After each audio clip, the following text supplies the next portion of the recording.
Our democracy is hanging by a thread, but we know it's not about just winning and losing each battle. It's about persistence and building resilience. That's why we're launching the Practivist Pod, the practice of activism made practical.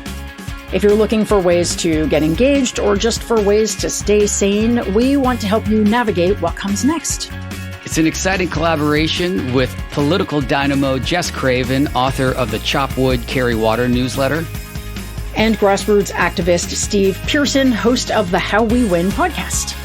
Every week on the Practivist Pod, we're going to have important conversations with change makers, give you practical ways to make an impact, have some fun, and inspire hope.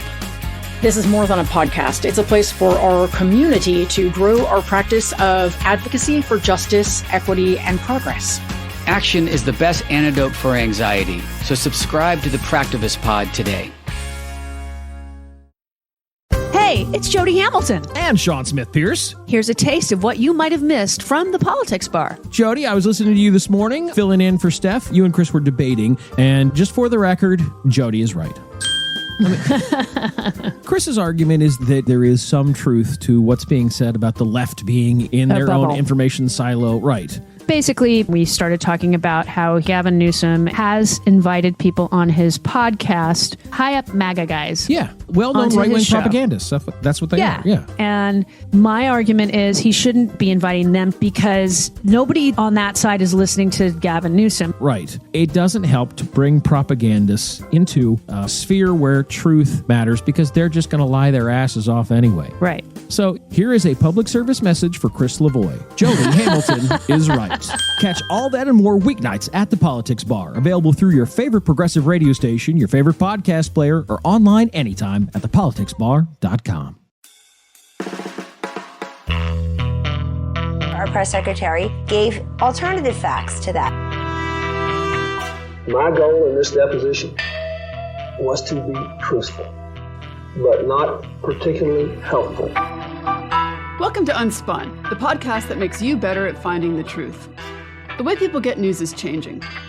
It used to be that there were many reporters who would research stories and write articles, but now politicians and famous people share information directly with you on social media and the internet.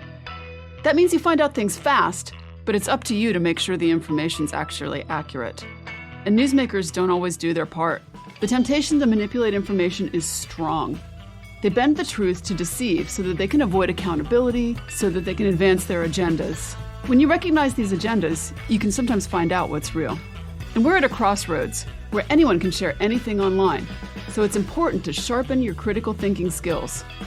Finding that deception before it goes viral is pretty much a survival skill now, and we're going to do it together. Let's get unspun.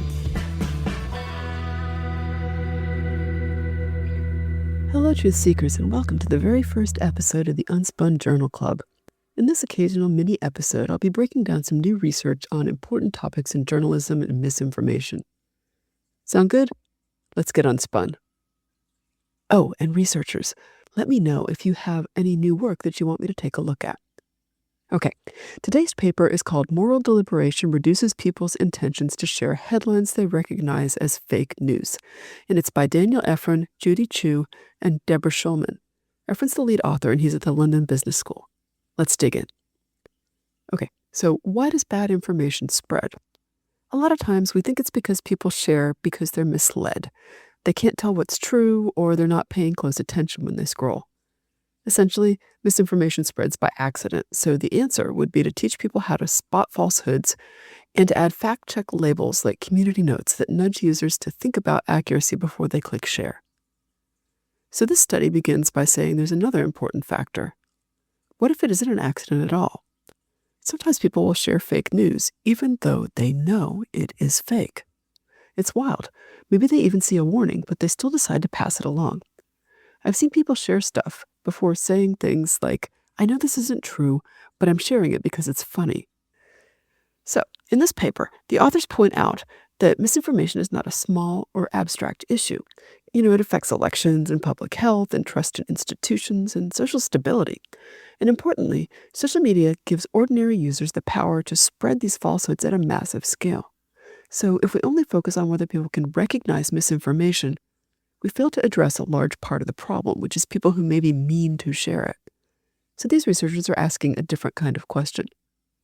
Instead of asking whether people know something is false, they ask what happens when people stop and think about whether sharing it is morally right. They tested the idea that people would be less willing to share fake news if they slowed down and thought through the moral implications of sharing it. Actively thinking through why sharing might be right or wrong. Now, a research study always starts by looking at what we already know, a section they call the literature review. And here, the authors are drawing on research in moral psychology, which shows that most moral judgments are made really quickly and intuitively. We rely on our feelings and our habits and our social cues. And that's especially true in fast-moving environments like social media feeds. But moral judgments can change when people move out of that intuitive mode and into a more deliberative one.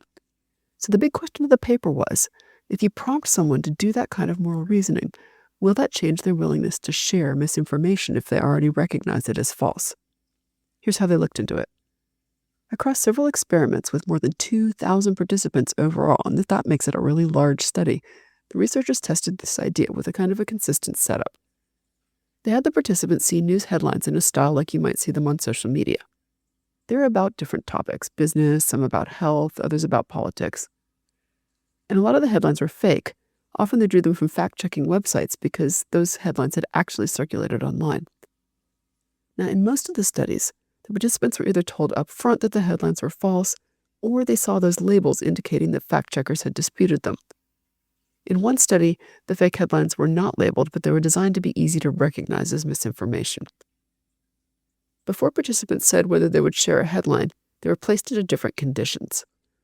Some of them were guided in moral deliberation, so for each headline, they had to write a short explanation of why sharing it would be ethical or unethical. And it's important to notice that the task did not tell them what to think, it simply required to explain their reasoning. Other participants also wrote explanations, but it wasn't about morals. Instead, it was about things like whether sharing the headline would be interesting or boring. And another group was asked to rate the morality of sharing, but didn't have to explain their reasoning. And a final group got no prompt at all. And then after this, everyone answered the same question. Would you share this headline on social media? Participants used a 7-point scale to rate how likely they would be to share each headline. In some studies, researchers also measured how ethical participants thought sharing would be, whether they would like the post and whether they correctly identified the headline as true or false. Now, there's an important thing to note. What they measured wasn't behavior, right? It wasn't what people actually did. It's what they said they might do. And the authors note that studies that study intentions do predict behavior. And here's what they found. They found a consistent pattern. When the participants were prompted to consider the morality of the sharing, they reported less likeliness of sharing false news. Participants in the control conditions were more likely to share it than participants who had reflected on the morality. And this was true, even when the fake news was clearly labeled as false, and even when participants had already acknowledged that they knew it was inaccurate.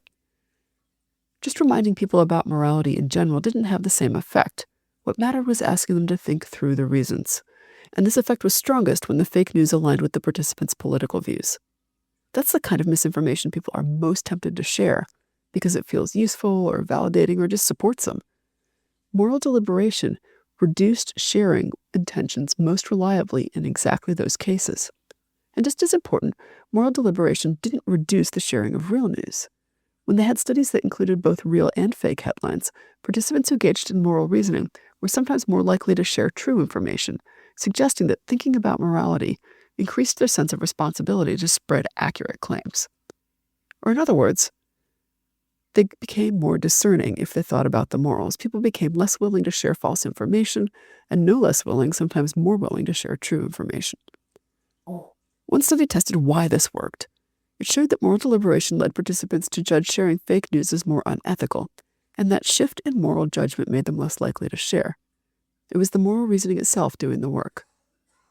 Now, the effect of moral deliberation was smaller and sometimes went missing if fake news conflicted with participants' political views. And it could be people just didn't want to share things they disagreed with. The authors treated this not as a failure, but a sign of where the effect has some limits. And the study closes out by laying out what still needs to be tested. Here's some of the questions. Do these effects translate to how people would actually behave? We don't know that from this study. And second, how long do the effects last beyond a short delay? Are there situations where moral deliberation could backfire? So, for example, people could decide that if it meets a goal, it is morally okay to share something they know is false. So the authors say that moral questioning can be helpful, but it doesn't mean there's no need for fact-checking and labeling posts. So, at its core, this research reframes the problem. Sometimes the most effective intervention may not be telling people what is true, but asking them to think about what is right. I hope you enjoyed your visit to the UnSpun Journal Club. Shout at me at Dr. Sturgill on Insta or Dr. Sturge on Blue Sky if you have other ideas for studies or topics we should look at. And until then, stay sharp, truth seekers.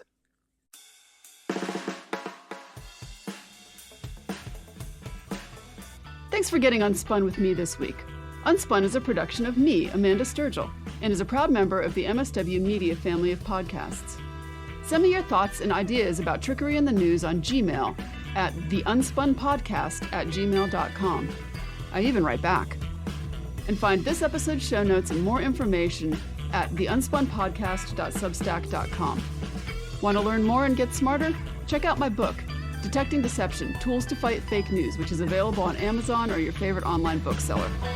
And until next time, stay sharp, everyone.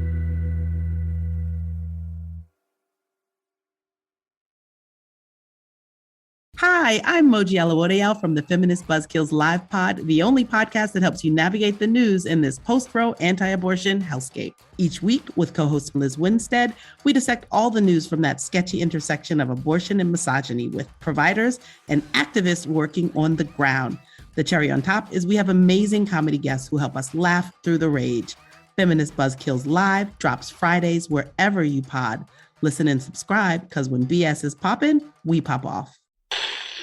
I'm Brian Karam, and I've spent decades covering politics. Now I'm taking you behind the scenes, one interview at a time. Join us as each week Brian confronts the issues that matter, posing the questions you wish you could ask. No filter, no agenda, just the truth. We're not here for sound bites. We're here for substance. Join me, Brian Karam, every week as we cut through the noise and get straight to it.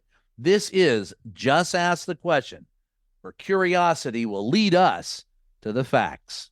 Subscribe now on your favorite podcast platform, and remember, when you want answers, all you have to do is just ask the question.